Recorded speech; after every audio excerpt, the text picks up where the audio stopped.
Matt Walsh has gone viral yet again for making a post saying that, well, the right needs to unify with the far right. We just need to unify, guys, and forgive, forget, move on, unite against our common enemy, the left. And because he said that, he is apparently willing to forgive. And we'll talk about other stuff later on, but we'll forgive, but we just need unity. We need unity in the right faction or the conservative movement. But because Matt Walsh said that, it started a massive firestorm over on X. And I've been waiting for people to actually comment about this whole saga because, as Matt Walsh typically does, when he says something online, it gets blown up, and there's like a massive, or usually starts off like a small little boulder, and it just, as it's tumbling down the ever increasing mountain of X, it gets bigger and bigger and bigger. And I was like watching all this unfold, and I'm going, well, I'm probably not going to say anything at the moment. I will let this all play out. And then I saw Brett Cooper's take on this. Now, do I think that the right, if you want to call it that, the right and the far right need to have unity? We'll get to my thoughts in just a moment, but I want to show you what Brett Cooper had to say. Have a watch of this. Matt Walsh is trending yet again, and this time it is because he has done the unthinkable. Matt Walsh has had the gall to call for unity on the right and refuse to betray his friends. So as you guys probably know, Matt Walsh is no stranger to controversy, whether it is over little things like his refusal to drink raw milk and how disgusting he thinks it is, or the work that he has done to eradicate gender ideology. I mean, he has faced controversy on every single scale, but the ridicule, the scrutiny that he is facing online right now, I shouldn't say ridicule, it is far more aggressive than that. The scrutiny that he is facing online right now is probably the most ridiculous outrage that he has ever faced. And it is simply because he said that he wants to unite the entire right wing, flaws and all, and that he will not cancel his friends to do it. And I think we all know why people are so angry. All right, so let's just dive right into this, because this entire conversation did not just start 48 hours ago. It goes back to right after Charlie Kirk's assassination. Now, Matt made multiple posts basically saying, we, as a political party, a political ideology, need to put our squabbles aside and work together to defeat the violent left-wing radicals. And he said, I cannot, quote, unite with the left because they want me dead. They will spit on my grave when I die and laugh in the faces of my wife and children. There can be no unity with such people, but I will unite with anyone on the right. I hereby discard any grudge or personal feud I may have had with anybody on my side. Maybe we will pick up those arguments sometime in the future. Now, we have to stand together. And he posted that just 2 days after Charlie was assassinated on September 12th. Now, most people agreed with Matt's sentiment. This post got 6 million views. People were supporting it. They were saying, yes, this is exactly what we need to do moving forward. We need to stand together against this. This is how we should honor Charlie, is by uniting. I agreed with the sentiment, but there were some people online who were very angry about the idea, specifically because there are certain people on the right that they do not want to unite with, aka people like Nick Fuentes or Alex Jones, Candace Owens, Tucker Carlson, even Megyn Kelly. Now, one of these people who was so angry about this post was James Lindsay. Now, for added context, in case you do not spend the same amount of time on X that I do, Matt Walsh and James Lindsay have been going back and forth over different issues for months at this rate. And also, just so I'm putting it out there, I have never spoken with James Lindsay. I have never met him, I don't think. We have never interacted, but he apparently does not like me either. I have stumbled upon multiple comments of his condemning me. We can talk about why later, but I just wanted to put that out there. Anyway, this is how James responded to Matt's post. He said, have fun with your new friends, Matt. Now, people were shocked by this response, because if there was ever a time to say, hey guys, we're putting it aside for now. It is all water under the bridge, at least for now. Let's all work together. It would have been after Charlie was shot, but not for James. And so then Matt and James started going back and forth yet again. And James went on and he made his point even more clear. He was saying that it wasn't really about uniting or not uniting with Matt Walsh. It was about who else he would have to be on the same team with. He said, if I take your olive branch, Matt Walsh, who and what do I have to stop criticizing? Your glazing Fuentes. Is that an example of what I'll be required to shut up about for unity? Now, the thing is, Matt Walsh was not glazing Nick Fuentes. I don't think Matt Walsh has ever glazed Nick Fuentes. The thing that James is referring to in this tweet is when Matt was defending Nick from the ridiculous accusations that Charlie Kirk's assassin was a groiper and that Nick Fuentes was to blame. This was an idea that was running rampant, especially in left-wing circles, in the mainstream media. I think a late-night host, it might have even been Kimmel, blamed Nick for this. It was ridiculous. And in my opinion, Matt is a very good and just and fair person for defending Nick in that instance. But again, James didn't see it that way. Somebody else commented and said, I don't understand this, James. He said he'd be willing to unite with anyone on the right. You're on the right. Why do you still have an issue with him? I'd really like to discuss this in October. You know how much I respect you and I respect Matt as well. And James responded and said, he means people like Fuentes. I'm not on the right. The right threw me out. Like, sir, are we having a pity party now? Like, is this what this is? Somebody else replied and said, you should actually engage in conversations with him instead of these stupid online skirmishes. You guys should actually talk.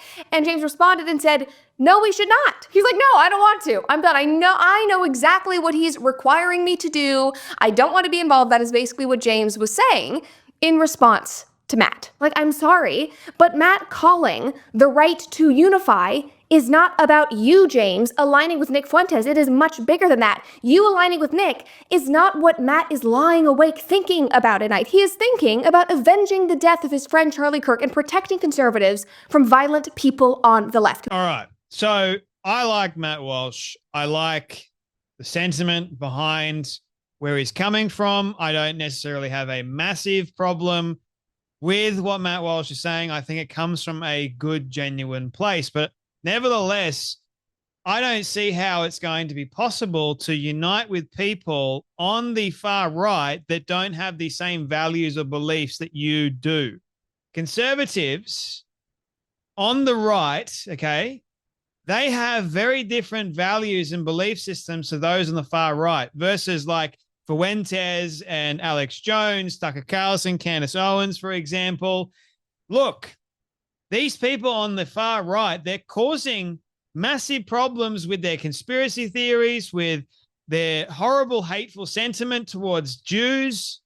Like, it's hard for Jewish conservatives to then go, wait a minute, I'm supposed to unite against someone that doesn't share my values? Or Christians, for example, going, Candace doesn't share my values. I don't share my beliefs with her, but then you want me to unite against the left with those people that don't really care about me at all. How is that actually going to work? I don't understand.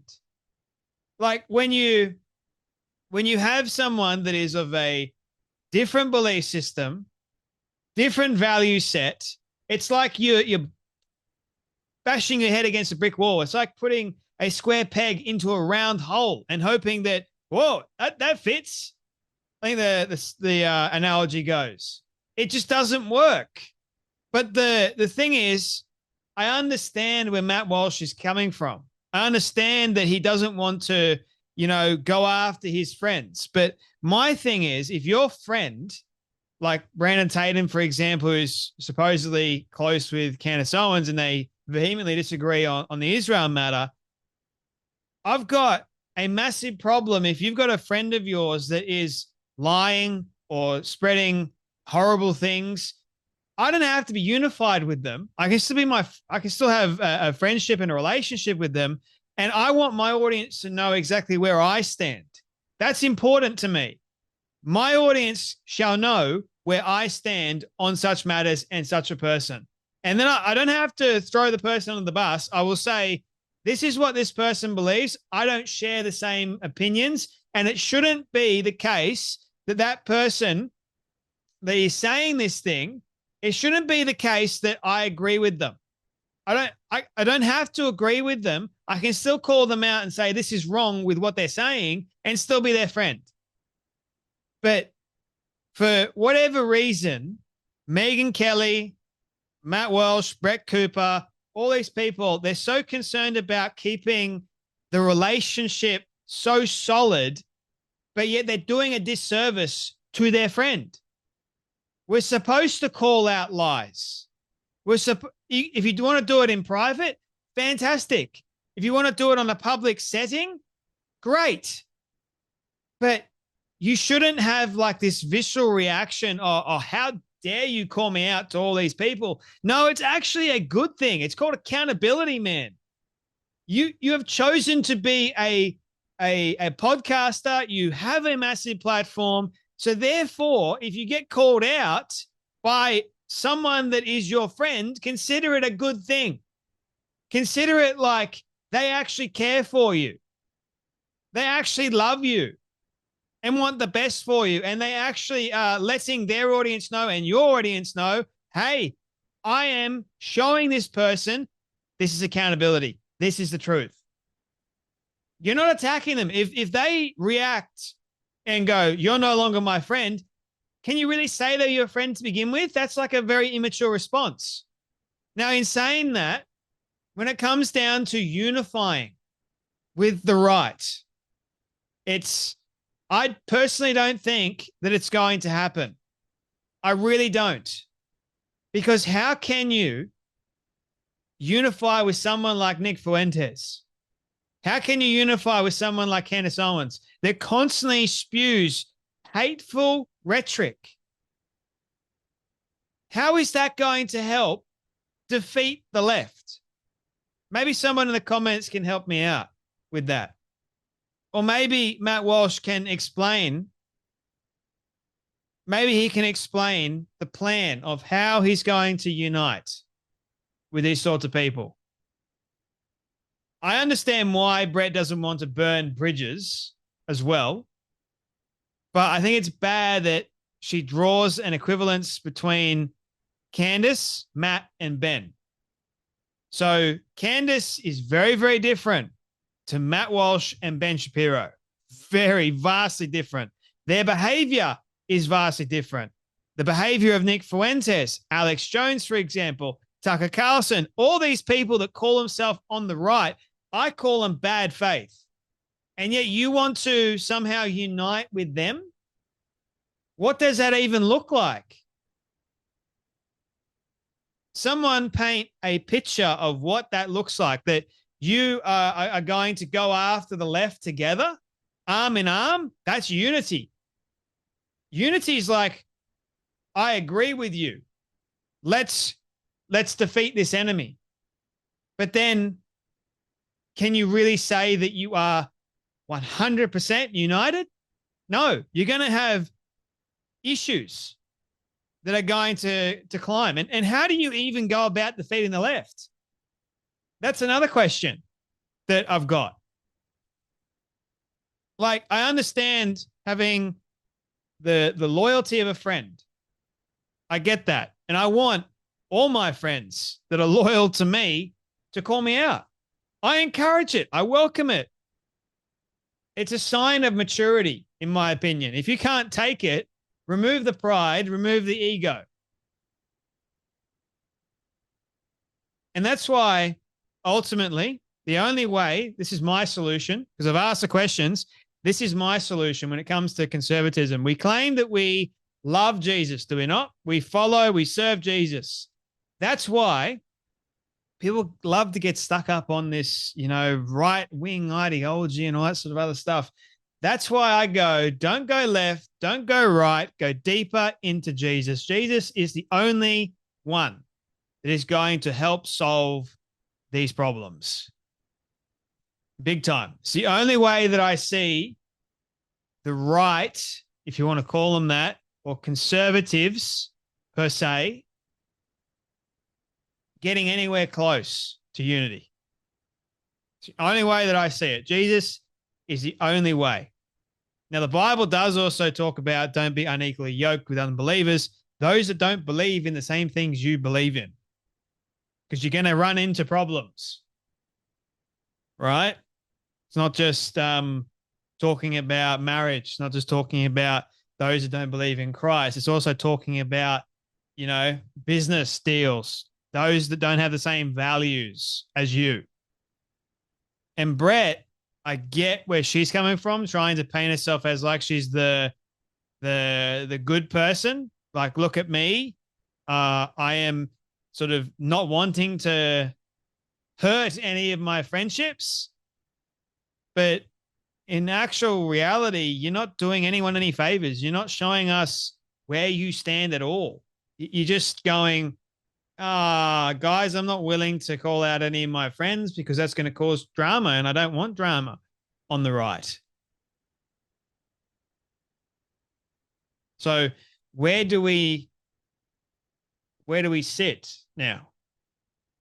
Like, I don't know what to believe, or, well, I do know what I believe, but I don't know what you believe now anymore, because you refuse to call out someone whose rhetoric is quite hateful.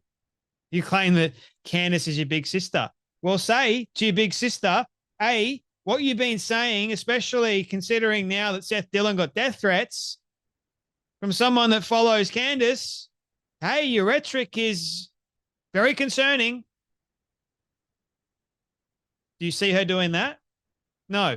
This is what Brett Cooper had to say about Candace. Over their thoughts on hot button issues like the conflict in Israel and Israel's relationship with our government. Now, I really don't care about all of that back and forth, nor do I have a stake in any debate about Charlie, but from what I have seen, you can't say that Charlie didn't value the kind of loyalty that Matt is discussing. I mean, this is what he said about Candace just shortly before his death. She's a great friend. You know, look, I don't agree with everything Candace says, but you know what I don't do? I don't stop being friends with people just because people morally blackmail me. I don't do that, and you shouldn't either. Look, I have different views on things as Candace. I have different views on Israel than Candace. I have different views on a lot of geopolitics. But honestly, I traveled the country with Candace. I went to her wedding. I saw her meet her husband. I went to Israel with Candace, which is a fun story I'll tell you at some point. But what I don't like is when people demand, you must stop being friends with somebody. Whoa, whoa, whoa. That's a left-wing tactic. Don't do that. I'm not saying you do that, but other people do that.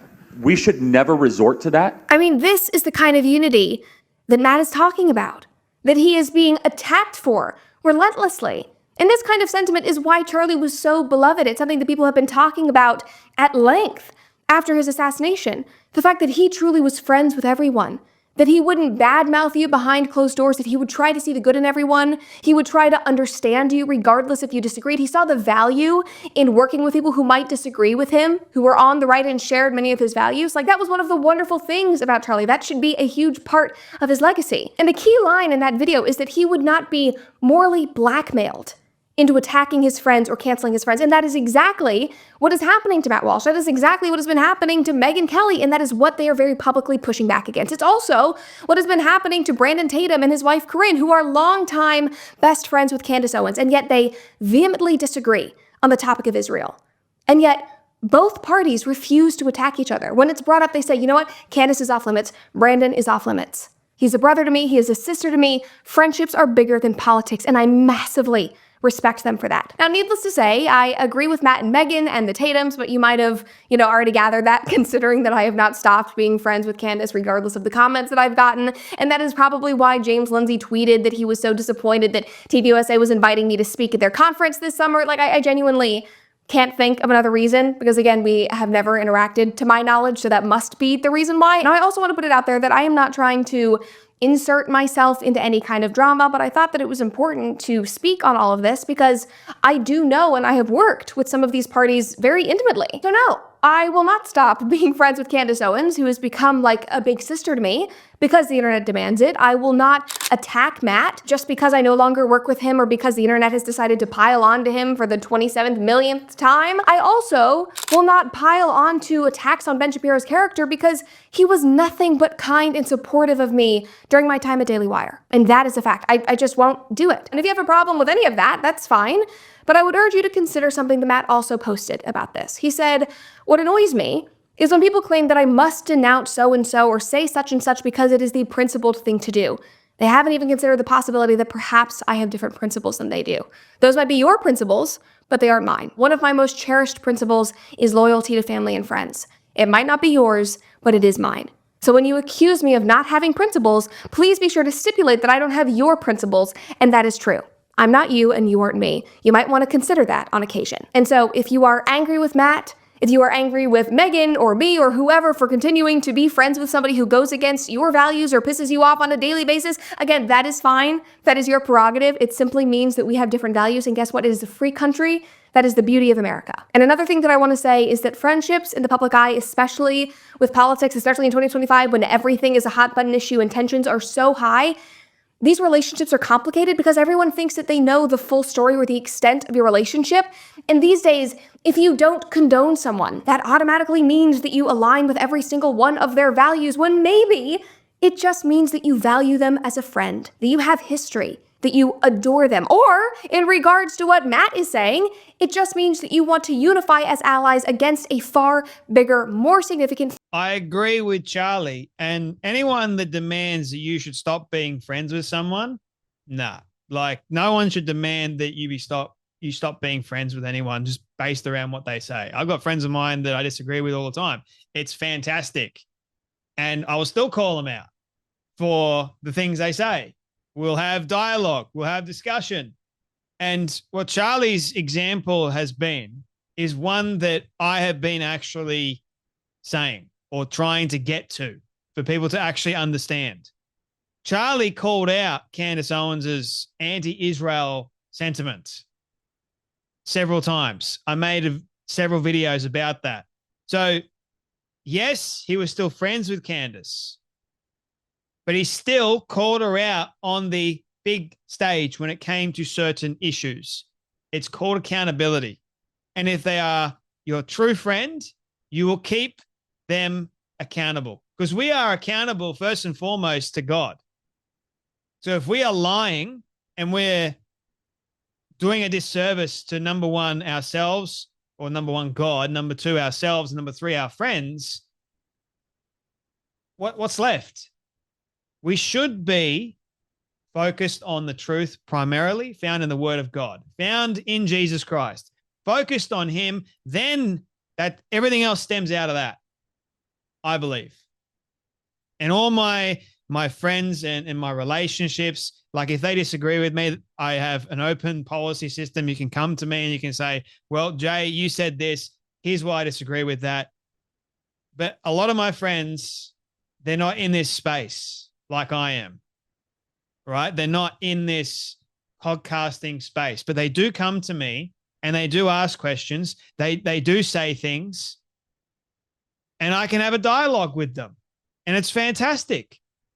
Hence why they are my friends, because I trust that if I say something wrong or if it's not the truth, they can always say, and even you guys keep me accountable. You guys will leave comments. And if I read a comment that I can see, or it's multiple comments and it's like you're all pointing at the same thing, and I go, okay, well, these people are keeping me accountable. I love that. And usually I'll respond. Can't respond to everyone, but I respond to some people. And I appreciate that, because this is not like, if I lose my way, if I misplace the truth found in the Word of God, then who am I? Who am I? That's where my identity comes from, found in the Word of God. And I've got to be very careful with what I say on this show. So when it comes to, in closing, when it comes to unifying those on the right, it is very, very difficult, because they're far right for a reason, because they don't align with conservatism. They have really crazy, insane views. How can insane meet with sane? They're insane for a reason. You can let them be insane. Doesn't mean you have to agree, or even how do you unify? The only solution I had was Christ. But then again, you're still going to run into problems. I think Christ is the only answer. And for people to remove one's ego and just solely focus on Christ and say, this is the way forward. This is how we defeat our enemies. Christ is the only one that can do that, by the way. Sure, we can use our voices and defend ourselves and all that sort of stuff, defend Christ. Sure, but violence is never the answer. Never is. So, yes, Matt Walsh said what he said after Charlie was assassinated. Heat of the moment. Then he's gone on about it. But I don't think uniting with Fuentes, Jones, Candace, Tucker, all these other people that initially weren't actually, well, I think they're now bad faith based on their track record. I don't think that's going to do conservatism any good. I think it's just going to hurt it even more. Could be wrong. Who knows? Anyway, that's enough from me, but you guys take care, be blessed, and I'll see you all in the next video.